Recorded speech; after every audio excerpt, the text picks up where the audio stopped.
I would like to show this to those people, that this is what India is talking. I didn't plan this. If this is not an evidence. When you get stuff like this, it's more challenging, but what's more satisfying, that you go there scared on the set, you put in everything you have, you put in your heart, and then you come back enriched and energized actually. That's a very fulfilling experience on the set, and I think that's something I've enjoyed in Hamari Adhuri. Where you always go onto the set thinking that the material is bigger than you, and will you be able to do it correctly? And I think it humbles you and makes you. And I think that's very important for a filmmaker. I think when you try to think you're bigger than the material, I think you invariably make really crappy stuff. Luckily for me, I haven't reached there yet.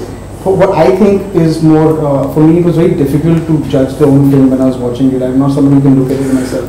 But I remember even in the end when I was seeing the mix, and I stopped, and he came to see the film in the mix, and I stopped looking at it, my film as work, and I started looking at it as a film.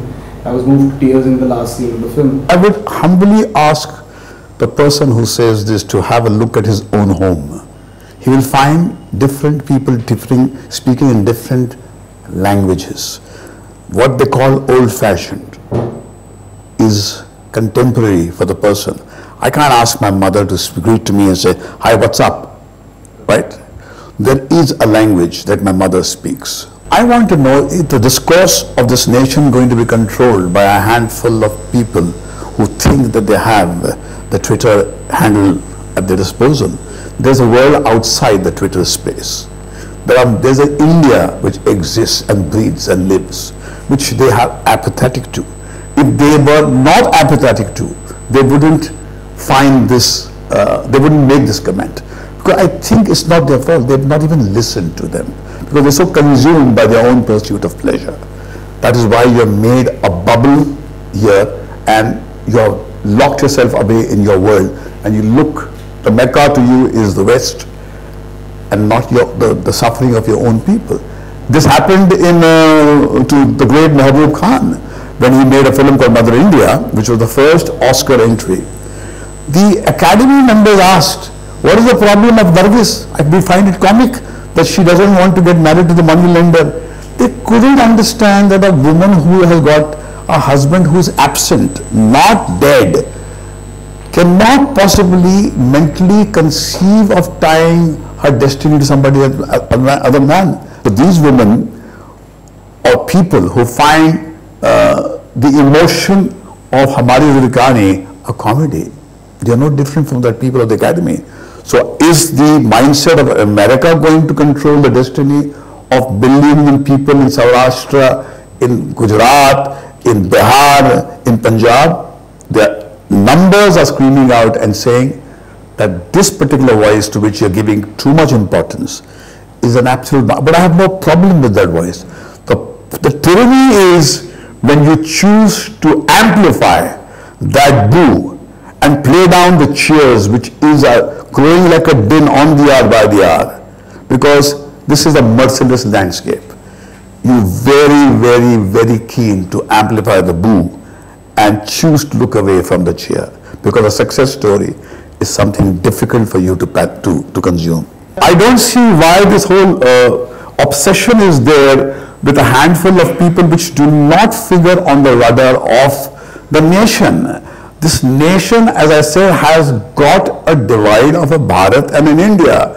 There is a huge sea of humanity which you do not want to look. That reaction has consumed us more. We will not be stupid to deny the existence of that small group of people which doesn't find this palatable. But that doesn't mean I should forfeit my right to make the film for the people, I think, who are enjoying it. I don't think and make films like that. I think this is not, especially not a film like this. But I also feel if we get into another kind of language and lingo also, I find that also unreal in films. In other films like can go the Bombay, I find that also unreal. So I'm not looking at this, and you can't look at films like this especially not films like this, especially when they cater to a particular kind of films. It's like saying arranged marriages don't exist in India. Is that really true?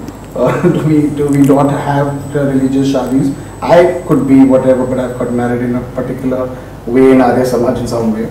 So I think it's very skewed to look at the film in this way, and I didn't go approaching the film with this thing that I was aware of this or not. I just knew it had its heart in the right place. As we speak, I just got a message from Nagpur. On Friday 12 noon, your film opened to 16,427.